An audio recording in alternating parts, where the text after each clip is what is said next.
Baik, Assalamualaikum warahmatullahi wabarakatuh. Selamat siang Bapak Ibu semua. Peserta pelatihan pembuatan aplikasi profil sekolah kembali lagi bersama saya Dito Fardiansyah. Kali ini kita pada materi yang kedua, yakni mengenal bagian-bagian dari Smart Apps Creator, yakni software yang akan kita gunakan untuk membuat aplikasi profil sekolah seperti itu. Nah, sebelumnya kita buka terlebih dahulu aplikasi Smart Apps Creator ini. Setelah kita buka, maka akan muncul tampilan demikian seperti ini. Bisa Bapak Ibu lihat. Ini merupakan tampilan dari aplikasi tipe apa yang akan kita buat seperti itu. Misalkan Bapak Ibu ingin membuat dengan tipe iPad ataupun iPhone seperti itu, atau Android Pad, bisa Bapak Ibu bisa menyesuaikan. Namun pada pelatihan ini saya akan menggunakan Android phone untuk umum ya, seperti itu. Jadi Android phone itu bisa digunakan uh, dijalankan di gawe atau smartphone uh, umum seperti itu. Nah, selanjutnya maka akan terlihat tiga tipe dari layar yang akan disediakan seperti itu. Ada horizontal, ada vertikal, dan juga ada max. Max ini merupakan kombinasi seperti itu. Nah, karena bahan yang sudah saya sediakan tipe horizontal, maka saya akan menggunakan horizontal seperti ini. Nah, selanjutnya bisa Bapak Ibu lihat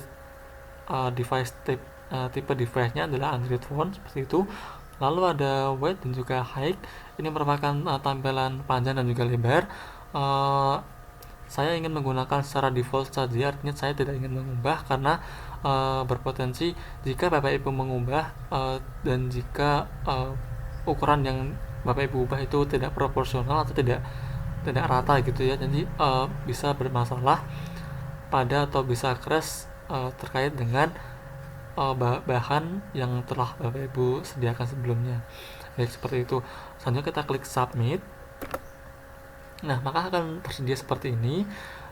Lalu untuk pertama kali saya akan mencoba mengenalkan barnya terlebih dahulu. Pada Smart Apps Creator terdapat 6 bar seperti itu. Yang pertama ada edit, yang kedua ada insert seperti ini. Lalu yang ketiga ada template, yang keempat ada animation, yang kelima ada interaction, dan yang terakhir ada tag atau ada bar tag seperti itu.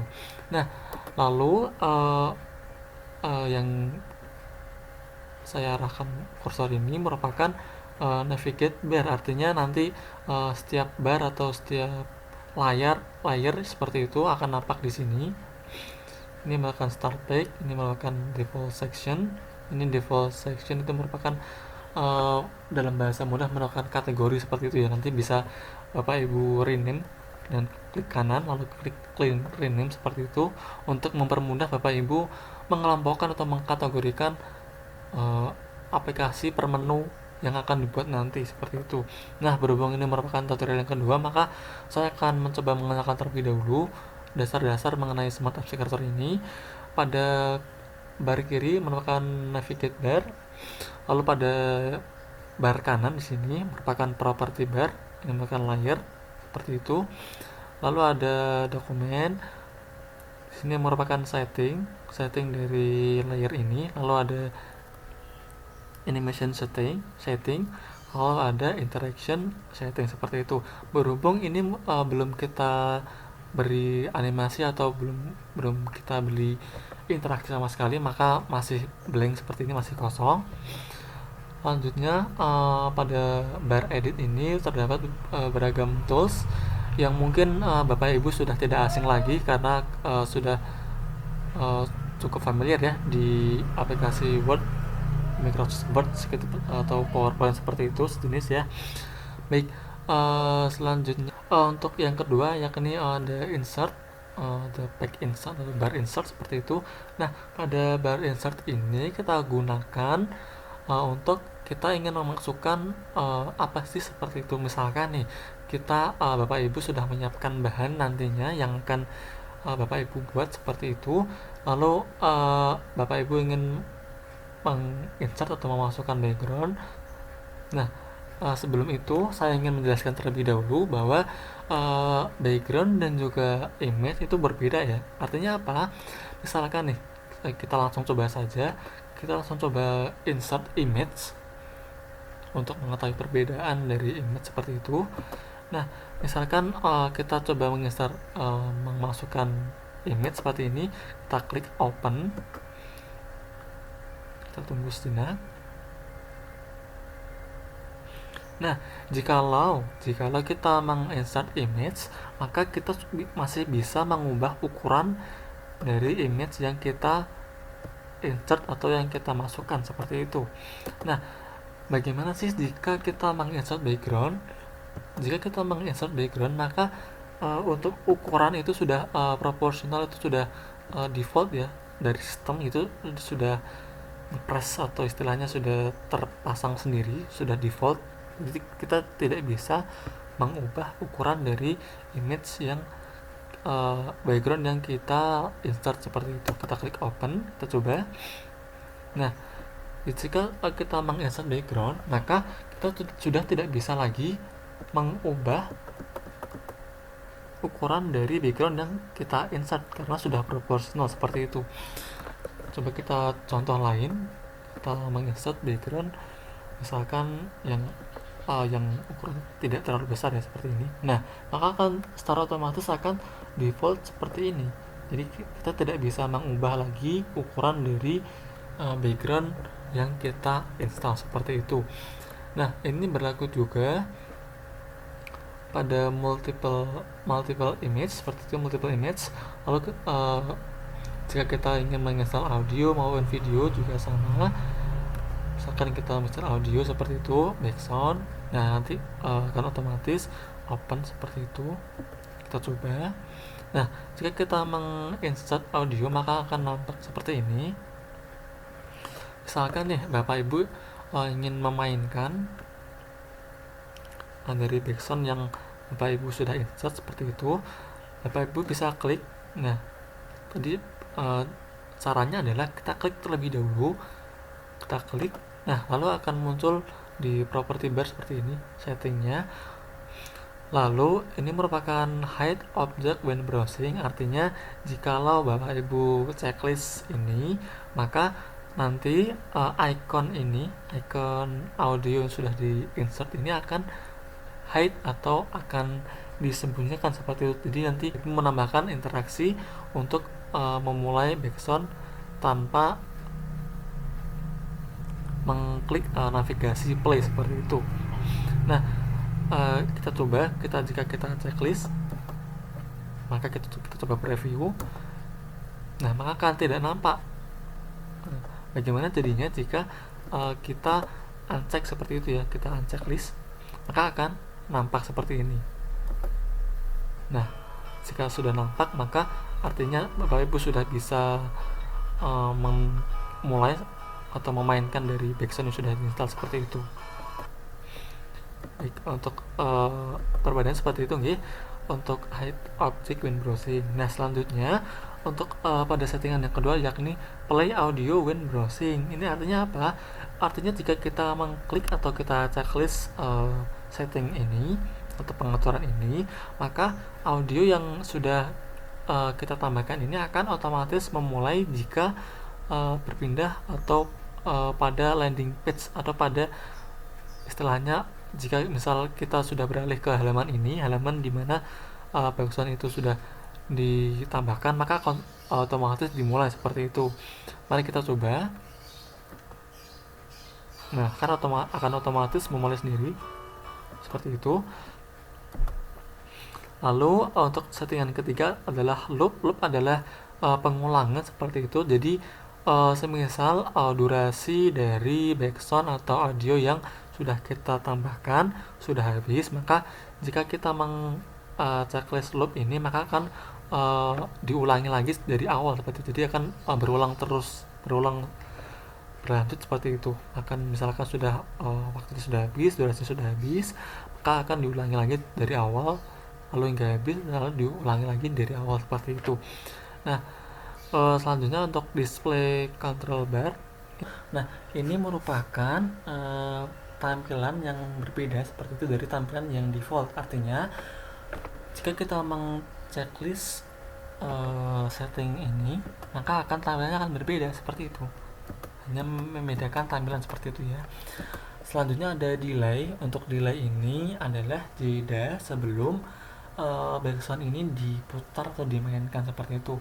Sebagai contoh ya, untuk mempermudah pemahaman Bapak Ibu, saya ingin menjeda atau pending dulu selama 3 detik baru audio atau backsound saya diputar seperti itu. Nah, saya akan ubah menjadi 3 second seperti ini. Lalu saya akan aktifkan play audio when browsing biar nanti setelah beralih ke pack ini lalu akan otomatis dimulai seperti itu. Karena saya sudah menambahkan jeda, maka seharusnya nanti ada jeda 3 detik terlebih dahulu sebelum audionya atau backsoundnya dimainkan seperti itu. Mari kita lihat, kita klik preview, kita tunggu 1, 2, 3. Nah, bisa Bapak Ibu lihat, maka akan otomatis dimulai setelah jeda 3 detik yang saya tambahkan tadi seperti itu. Baik, untuk audio saya rasa cukup. Selanjutnya ada video. Bagaimana ketika kita menginsert video nantinya pada video profil company profile seperti itu ya. Nah, ada 2 opsi pilihan. Yang pertama ada lokal video, yang kedua ada YouTube video. Baik, yang pertama dulu, yang lokal video. Jika kita menambahkan video dari lokal video, artinya kita menambahkan video dari data video yang sudah ada di laptop seperti itu atau di PC Bapak Ibu. Jadi kita tinggal insert saja seperti tadi, seperti audio tadi. Nah, perbedaannya jika YouTube pada dengan opsi yang kedua yakni YouTube video, jika opsi lokal video yang pertama itu nanti misalkan video yang di Bapak Ibu masukkan nanti bertipe atau berukuran besar, misalkan 100 MB misalkan seperti itu, itu kan nanti akan membebani atau akan menambahkan beban pada ukuran aplikasi nantinya seperti itu. Misalkan untuk ukuran videonya sendiri misalkan sudah 100 MB. Nah, nanti ditambah dengan ukuran misalkan base lain, layer lain, audio lain seperti kan nanti Bapak Ibu akan mengkombinasikan beberapa tipe ya seperti itu. Misalkan ada audio, ada video, ada background seperti itu, ada map juga nanti untuk menayangkan lokasi dari instansi atau sekolah Bapak Ibu seperti itu. Maka untuk saran dari saya, jika misalkan video company profile dari sekolah atau dari instansi Bapak Ibu itu cukup besar ukurannya, maka Bapak Ibu bisa memilih opsi yang kedua yakni untuk memasukkan YouTube video. Nah, caranya bagaimana?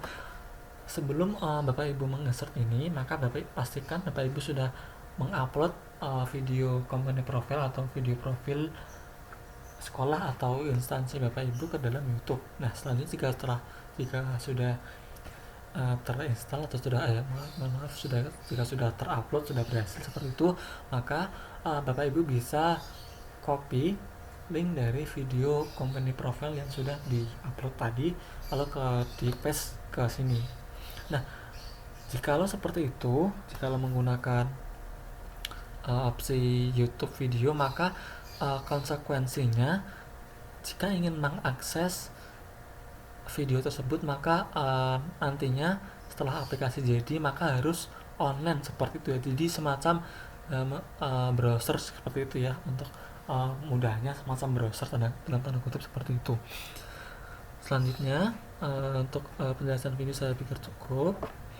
Selanjutnya ini teks seperti itu. Untuk ini sama dengan memasukkan teks biasa pada Word seperti itu.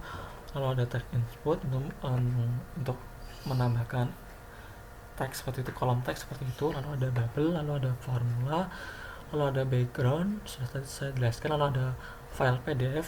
Ini ya file PDF. Nah, misalkan nih nanti misalkan di aplikasi Bapak Ibu yang sudah Bapak Ibu rancang, Bapak Ibu ingin menambahkan dokumen kurikulum dalam berbentuk file PDF ya, seperti itu. Baik, mari kita coba contohkan. Kita klik PDF, lalu kita pilih PDF.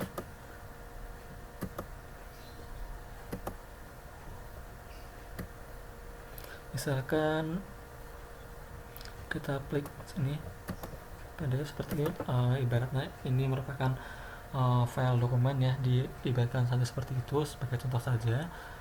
Ini berhubung ini ada 64 terlalu banyak, maka kita pilih saja sampai 5. Nah, cukup. Nah, ini merupakan tampilan PDF dari file dokumen yang sudah kita insert tadi. Jadi semisal kita menginsert PDF, maka secara otomatis akan membuat section baru atau kategori baru seperti itu sesuai dengan file PDF yang sudah kita insert tadi, seperti itu. Jadi dikelompokkan seperti itu ya. Ini sebagai contoh saja, dokumen contoh. Nanti Bapak Ibu bisa mengaktualisasikan dengan dokumen real dari kurikulum yang berlaku di sekolah atau instansi yang Bapak Ibu saat ini temani, seperti itu. Nah, selanjutnya sebagai contoh file PDF seperti itu, lalu ada timer, lalu ada counter ini tidak berlaku, maksudnya kita tidak akan menggunakan counter, namun sebagai info saja untuk timer ini sebagai timer biasa. Untuk counter ini akan kita misalkan gunakan untuk menambahkan digit seperti itu, atau sebagai penghitung pencacah seperti itu. Untuk pelatihan pembuatan media pembelajaran interaktif, kita akan gunakan ini untuk menghitung kuis ya, seperti itu. Bapak Ibu bisa mendalami lagi pada pelatihan itu, pelatihan pembuatan media pembelajaran interaktif menggunakan SAC, sudah ada juga di eGuru. Selanjutnya untuk hotspot. Nah, untuk hotspot ini merupakan semacam tombol ya. Berbeda dengan tombol yang ini, untuk hotspot ini merupakan tombol yang akan kita berikan interaksi nantinya. Misalkan sebagai contoh nih, misalkan nanti di sini Bapak Ibu misalkan seperti ini ya. Saya beri contoh saja langsung biar lebih mudah. Icon seperti ini. Nah, misalkan sebagai contoh seperti ini.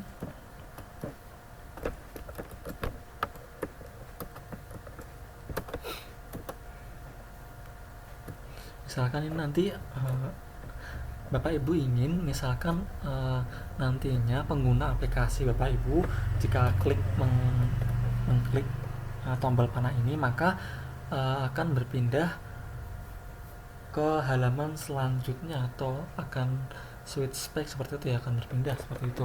Maka kita gunakan hotspot ini, kita klik hotspot seperti akan muncul, lalu kita timpa atau kita tindih di atas icon yang sudah kita tambahkan tadi, seperti itu. Jadi misalkan nih, ibaratnya itu hotspot itu sebagai jembatan, seperti itu ya, sebagai jembatan untuk interaksi yang akan dijalankan nanti, seperti itu.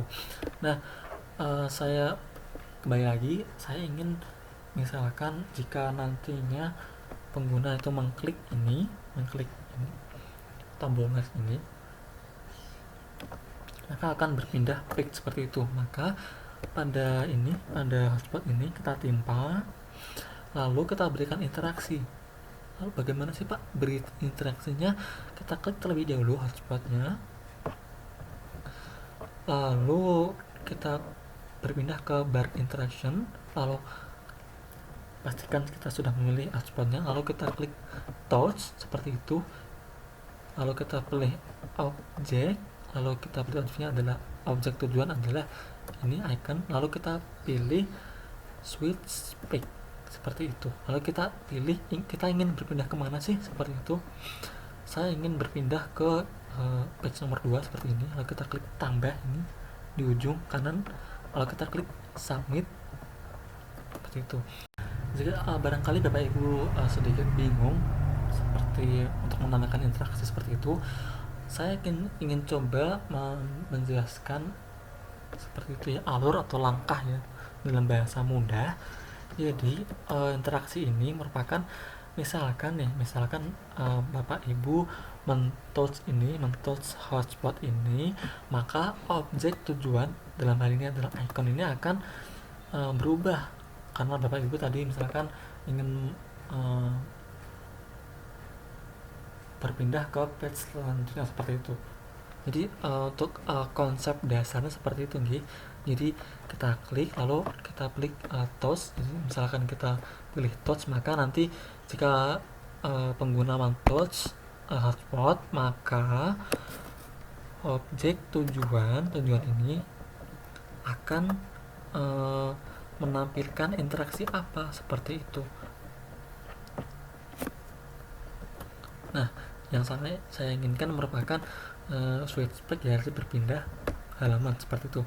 Baik, mari kita coba, kita tes ya interaksi yang sudah kita tambahkan.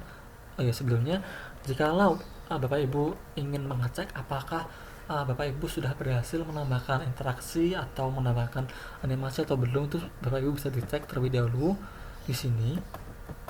Jika sudah ada di sini seperti ini, maka artinya sudah ada interaksi yang ditambahkan oleh Bapak Ibu. Namun sebelumnya Bapak Ibu harus mengklik objek yang diberi interaksi atau objek yang diberi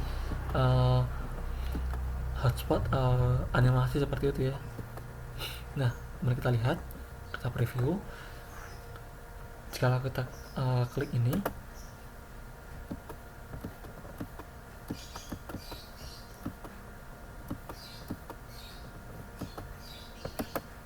mohon maaf, sebelumnya pastikan Bapak Ibu menaruh atau menempatkan pada hotspot itu pada sisi atas ya. Jika tidak, maka akan seperti tadi, interaksi akan tidak berjalan seperti itu. Pastikan hotspot itu selalu di atas posisinya, jadi ditimpa seperti itu. Kita coba preview lagi, kita coba klik. Nah, maka akan berpindah seperti tadi, seperti yang kita inginkan tadi, berpindah ke halaman tujuan yang sudah kita select atau sudah kita pilih tadi seperti itu. Baik, saya harap Bapak Ibu sudah mengenal atau sudah tahu ya dasarnya terlebih dahulu seperti apa. Lalu untuk slide itu gambar seperti itu, semacam PowerPoint. Nanti kita coba saja agar Bapak Ibu mudah memahami seperti itu. Kita coba memasukkan dua slide seperti itu, dua gambar. Kita tunggu. Nah, selanjutnya slide yang kita tambahkan, kita klik preview. Nah, kita klik. Nah, slide seperti ini guys, slide. Jadi hanya berpindah saja. Ini berlaku misalkan Bapak Ibu ingin mengefisienkan halaman spek seperti itu. Misalkan tadi Bapak Ibu ingin menambahkan dokumen kurikulum seperti itu, kan itu dokumennya lumayan banyak ya halamannya. Jadi Bapak Ibu bisa menggunakan slide saja seperti itu agar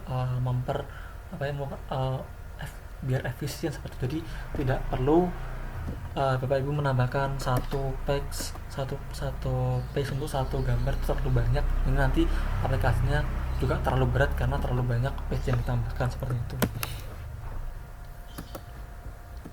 Selanjutnya ada button. Ini tidak akan kita gunakan. Sebagai contoh saja, button ini akan kita gunakan untuk menampilkan objek seperti itu saat kita klik dan juga saat kita lepaskan seperti itu. Sebagai contoh nih, untuk menambah wawasan saja, jika kita klik button seperti ini, maka secara default akan seperti ini. Maka jika ditekan seperti itu, ditekan icon ini, maka bisa berubah sesuai dengan apa yang kita inginkan. Misalkan nih, saya ingin mengubah menjadi icon ini seperti ini.